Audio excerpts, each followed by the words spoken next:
Hi, I'm Tim. Welcome to our channel, and thanks for logging on. If you enjoy these videos, do me a favor and subscribe to our YouTube channel right here at Watchbox Reviews. I would really appreciate it, and I promise to update daily. If you love this watch, you can see it and you can purchase it on our website, thewatchbox.com. Today, we're discussing the FP Journe Octa Calendrier Black Label, a special watch in that it can only be purchased at FP Journe boutiques and espaces.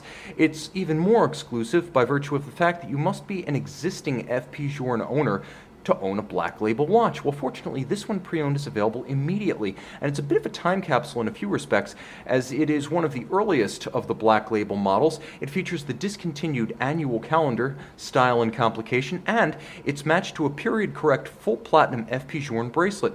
Although an imposing watch, it's not a huge watch, 40 millimeters in diameter. It's fairly slim for a complication and an automatic with a 5-day power reserve. The watch is only 10.5 millimeters thick with a generously domed bezel that will allow it to slide easily under a dress cuff. Now, the timepiece is broad across the wrist, but not because of the lug-to-lug measurement. That's 48.5 millimeters. But if you include the solid end links of the bracelet, you can see they do flare out rigidly. Across the wrist, the watch is a far more imposing 56.5 millimeters, which is why I would say probably below 14.5 centimeters circumference. You might want to buy the watch on the bracelet as a collector's item, but wear it on a strap for fit. The spacing between the lugs is 20 millimeters, so you will have a world of OEM and aftermarket options. The bracelet is incredibly massive, and I actually think that the combination of the white metal and the black dial means that this particular variant wears its bracelet with better balance. It can overpower the other watches. The timepiece here, with all polished, it is a wonderful 5-link splayed link design, and you can see it has a V-shape alignment that is incredibly handsome.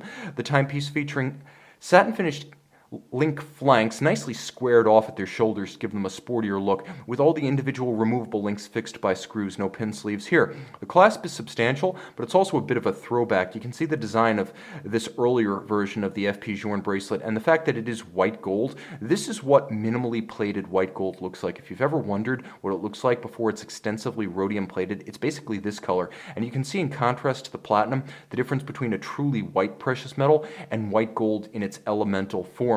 It is 18 karat, and this is an old school Journe bracelet, and for a couple of reasons. First, there's that clasp design. Second, when you go underneath, and I'm going to try to give us a bit more light here because you really do need it to see the details, but when you go underneath this one, zoom in as far as I can, you can see that it features the earlier linking plate. There's a little plate on the bottom that holds the end link to the case, and you can see that it features double hallmarks for France and for Switzerland. It features the Eleanor maker's mark, Eleanor being the shop outside of Paris that built the cases for FP Journe's early pocket watches as well as his early wristwatches, ending right about in 2008, although the cases would occasionally pop up as late as 2012.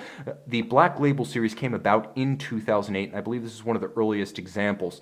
You can see that it features that double hallmark right there, as well as the elongated diamond maker's mark of Eleanor. Now, Eleanor eventually became Boîtier de Genève, which is FP Journe's case factory that he operates in Geneva. So this is a throwback watch in both style, complication, and construction. You can see the movement, 18 karat rose gold, caliber 1300, 21/6 beat rate, free sprung balance, and it is a giant balance with a moment of inertia of 10.10 milligrams per centimeter squared. That is a big, heavy balance, and that helps to keep it precise. You can see that the bridges, plates, as well as winding mass are all solid gold. It is a solid gold movement. 5-day power reserve, although truth be told, it'll run for more like 7. FP Journe attests to 5 because that is the chronometric or precise power reserve. Now, the timepiece is exceptionally finished. You can see both black polished surfaces as well as a grand orge or a barleycorn, the Grand Orge pattern across the rotor, the circular Côte de Genève across the bridges, and then on the base plate you can see there's yet another finish, which is a engine-turned micro perlage. So handsomely executed. There's also a sharp beveling or chamfer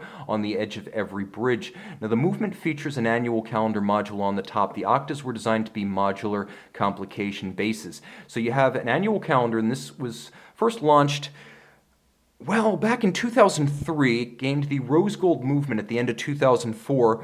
The black label version came to be in 2008, and the model in all of its forms, the Calendrier annual calendar, was discontinued in 2014. So it's a calendar that requires adjustment once per year during the jump from February to March. I should mention that this movement features the later unidirectional winding system that is more efficient. Some of the earlier movements are upgraded to that at times, and this watch has that upgrade. Now, the timepiece does feature a quick set function for the date as well as the day. Now, if I want to adjust the day, I simply turn the crown in its intermediate position clockwise. But if I want to adjust the date for this annual calendar system, you see it's a retrograding style. I start turning counterclockwise, and at the same time, it jumps the month. The watch is simple, handsome, matte black with applique and bolt-fixed scale for the date, as well as a white gold polished bolt-fixed bezel around the hours, minutes, and seconds with a stamped guilloche pyramide or clou de Paris pattern at the center, with an outer scale for minutes and inner scale for hours, and a railroad or piano key style track separating the two of them. Handsome and strong caseband with the characteristic Journe double dimple knurled crown. It's a handsome piece, it's a discontinued piece, it's one of the rarest versions of that discontinued piece, and it features a period correct full bracelet. See it and make it yours on the Watchbox.